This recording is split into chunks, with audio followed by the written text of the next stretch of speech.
News. But let's give them some business. Senators Joe Manchin and John Barrasso released the Energy Permitting Reform Act yesterday. And the goal of the bill is to, speed up the approvals for clean energy, oil pipelines, and electric projects. State Senator John Cornyn, he says this is a good step in the right direction. The impediments to actually building things in America is a lot of it's self-inflicted because of permitting problems. And so I congratulate Senator Barrasso, Senator Manchin for getting this conversation started. I have no doubt that under a Trump administration, we'll be able to get this addressed. Yeah, the two senators, they say this bill will strengthen the power grid and keep prices low. And with a look at your money, here's reporter Jessica Ettinger. Wall Street opens this morning after modest losses for the major averages yesterday. Oil dropped to its lowest in more than a month. Google parent Alphabet reported quarterly results after the closing bell last night that beat estimates. Shares were popping in after-hours trading. The opposite for Tesla, which had a disappointing quarter and disappointing revenue. For Mattel, the toy maker, a mixed quarter. Existing home sales dropped last month, and home prices hit a fresh record high. The homes are sitting on the market longer, increasing supply. Average days 22, up from 18 days on the market a year ago. And even that new supply not helping ease prices. $426,900 was the median price of an existing home sold in June. That's up 4.1% year over year, and the second straight month at an all-time high. CNBC's Diana Olick. The Federal Trade Commission launching an investigation into surveillance pricing.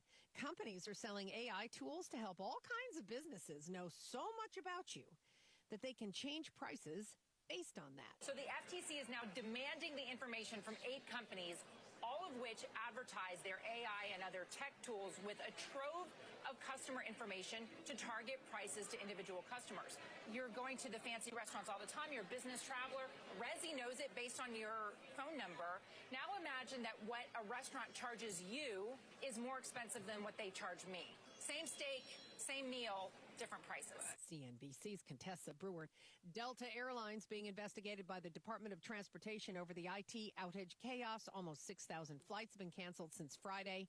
Flyers are saying that Delta is having a Southwest Airlines-like meltdown. This has been a developing trend for home sales and people moving.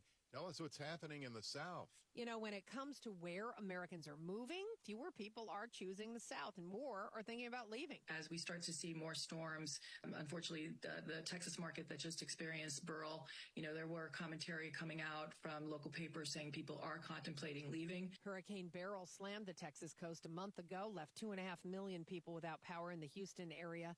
Many for more than a week in stifling heat. And Zellman Associates Ivy Zellman tells CNBC, people do think now about extreme heat when they're planning a move. Markets that are extremely hot, if I'm living there and I can't take my dog out for a walk, Sure. I think it's problematic. Markets in the Midwest that are more affordable, that currently are enjoying 80 degrees and beautiful summers while other people are boiling, might become a lot more attractive.